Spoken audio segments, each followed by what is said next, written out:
J'aimerais vous raconter une très belle histoire. C'est l'histoire du Rav Yanach, c'est le rabbin du quartier de Givat Olga à Hadera, une ville côtière dans le nord d'Israël.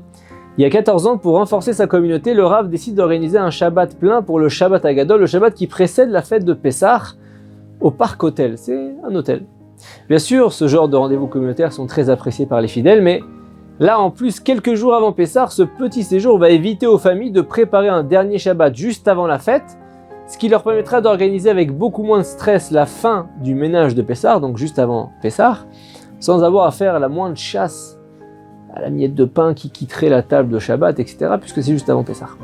Les membres de la communauté sont ravis de cette initiative. Une synagogue a été organisée dans l'hôtel, des célèbres conférenciers sont prévus au programme, un délicieux repas a été préparé par un traiteur, et comme dans tous les hôtels, le règlement interdit l'allumage d'un feu dans les chambres.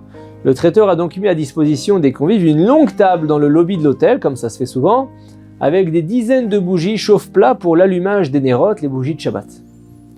Quand le Rav Yanach entre dans la synagogue de l'hôtel pour recevoir le Shabbat, il est enchanté par l'affluence des fidèles.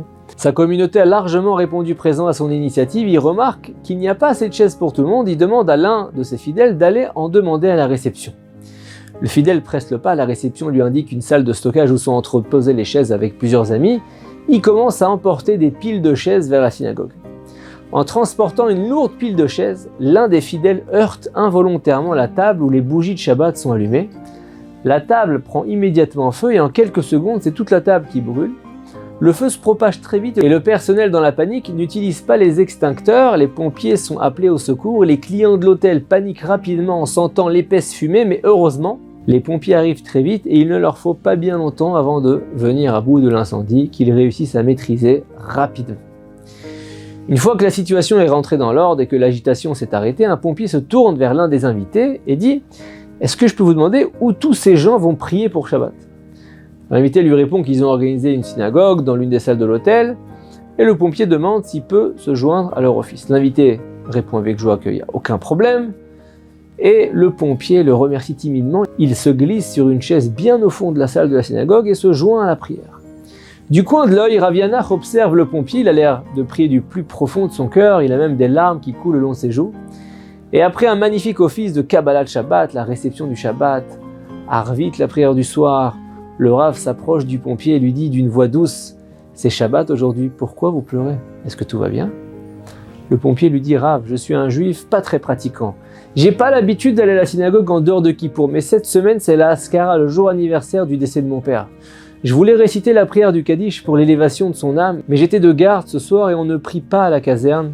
Je savais que je ne pourrais pas y arriver. J'ai donc prévu un remplaçant pour que je puisse quand même aller à la synagogue, mais il a annulé à la dernière minute. J'étais abattu ce soir. Alors je me suis adressé à Hachem et j'ai dit « Hachem, je suis trop triste de ne pas pouvoir faire le Kaddish pour mon père. J'ai jamais raté un Kaddish de ma vie, mais maintenant j'ai l'obligation de rester à la caserne. Qu'est-ce que je peux faire ?» Et là, tout d'un coup, j'ai reçu un appel pour un incendie qui s'est déclaré ici au Parc Hôtel. On se précipite avec ma brigade, on va éteindre les flammes. À la fin de mon intervention, je remarque tout votre groupe de religieux qui attend à l'extérieur dans la rue et je me rends compte qu'il y a bien plus qu'un minyan ici. Une synagogue, des prières, et vous faites le Kaddish. Je demande donc à mes collègues qui sont déjà dans le camion s'ils peuvent m'attendre quelques minutes le temps que je prie.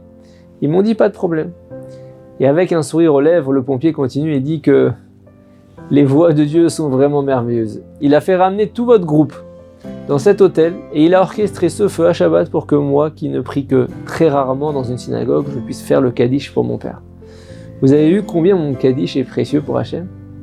Et le Rav Yanach est ému par son discours et il lui propose de rentrer à pied à sa caserne, de faire son maximum pour ne pas profaner Shabbat. Le pompier accepte, les deux hommes s'enlacent chaleureusement dans les bras et le pompier repart. Quelques semaines plus tard, le Rav Yanach aperçoit un visage familier entrer dans sa synagogue à Hadera. Il reconnaît le pompier du Parc Hôtel, ils se prennent dans les bras. Le pompier s'adresse au Rav, il dit « Rav, vous n'allez pas y croire. Je dois vous informer du miracle qui vous a sauvé à vie, à vous, à toute votre communauté.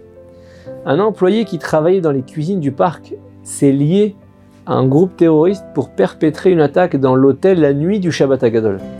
Les terroristes de Jenin avaient déjà pris la route avec leurs armes et ils avaient réussi à franchir le checkpoint et ils étaient arrivés à quelques minutes de l'hôtel quand la table de bougies a pris feu.